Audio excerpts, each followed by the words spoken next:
পাপ করিলে মনা দোজখে যাইবা, পুণ্যে যাইবা বেহেশত।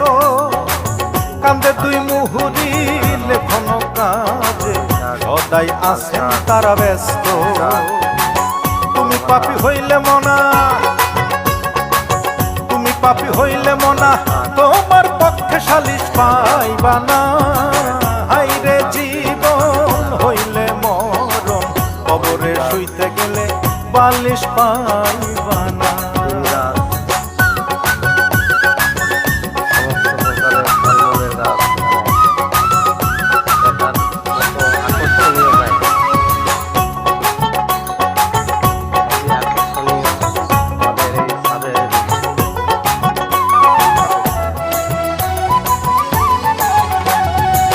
ভাব লাগাইয়া মনা জগতের মধ্যে করলি কতই